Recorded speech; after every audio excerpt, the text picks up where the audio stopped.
Norėdami įkelti naują dokumentą, einame į dokumentų modulį. Meniu juostoje pasirenkame kurti naują dokumentą.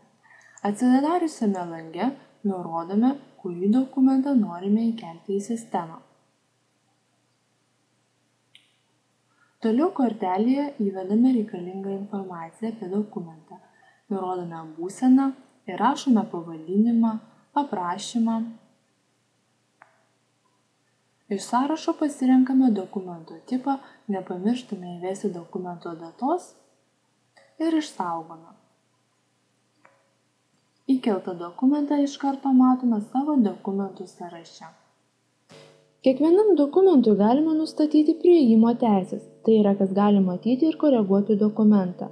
Norint nustatyti teisės, pasirenkame dokumentą ir einame jo nustatymus, kur pasirenkame teisių kortelę. Spaudžiame suteikti teisės ir nurodome vartotoją, kuriam leisime matyti šį dokumentą. Galima vartotojus pasirinkti iš sąrašo.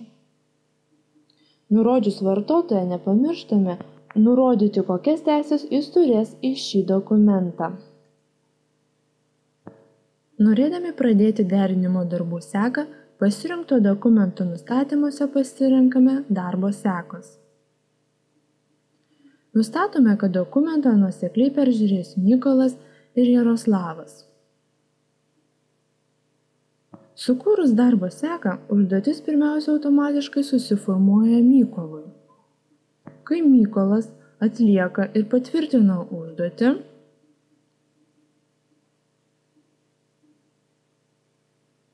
kita užduotis automatiškai susiformuoja Jaroslavui. Surasti reikalingą dokumentą yra keletą būdų.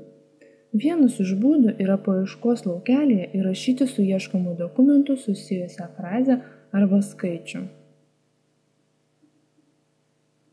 Štai rado mūsų ieškomą aktą.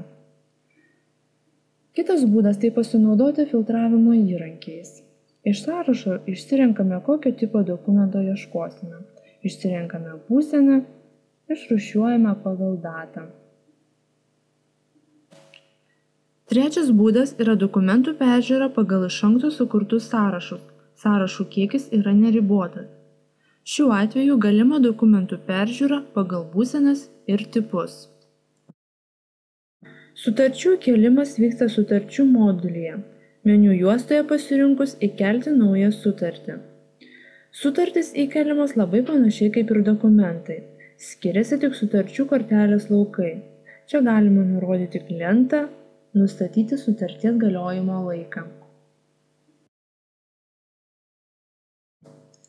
Jei su sutartimi yra susijusių kitų dokumentų, galima juos susieti. Einame į dokumento kortelę ir nurodome, su kokiais dokumentais yra susijusi. Susijusius dokumentus išsirenkame iš sąrašo ir išsaugome. Sutarčių terminus galima kontroliuoti meniu juostoje pasirinkę Mano besibaigiančios sutartys. Sutartys, kurių galiojimo terminas baigėsi anksčiau, rodomos viršuje. Peržiūrėti sutartį arba susirasti norimą sutartį, kaip ir dokumentą, yra keli būdai. Galima pasinaudoti paieškos laukeliu, filtravimo įrankiais arba iš anksto sukurtais sąrašais. Gauta ir išsiųsta korespondencija registruojama korespondencijos modulyje. Norėdami užregistruoti naują gautą laišką, meniu juostoje pasirenkame Naujas gautas dokumentas. Suvedame reikalingą informaciją. Pasirenkame iš sąrašo būseną, nustatome gavimo datą, įrašome pavadinimą ir aprašymą. Nurodome siuntėją. Taip pat nepamirštame nurodyti adresatą, kuriam skirtas naujas gautas dokumentas. Jam nukreiptą dokumentą jis matys prie Mano gauti dokumentai. Analogiškai yra ir su siunčiamais dokumentais. Gautą ir siunčiamą korespondenciją galima patogiai peržiūrėti pasinaudojus filtravimo įrankiais. arba sukurtais sąrašais.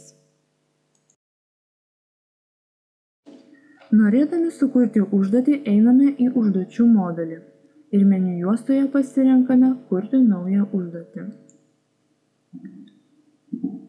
Užduoties kortelėje įrašome reikalingą informaciją. Įrašome užduoties pavadinimą bei jo aprašymą.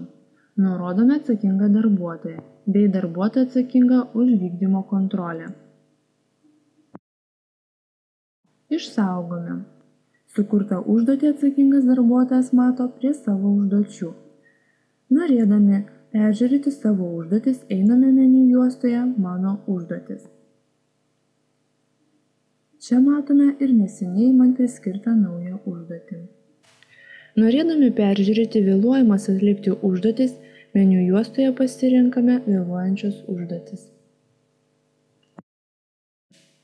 Užduočių paieškai ir peržiūrėjimui galima naudoti paieškos laukelį, filtravimo įrankius arba iš anksto sukurtus peržiūros sąrašus.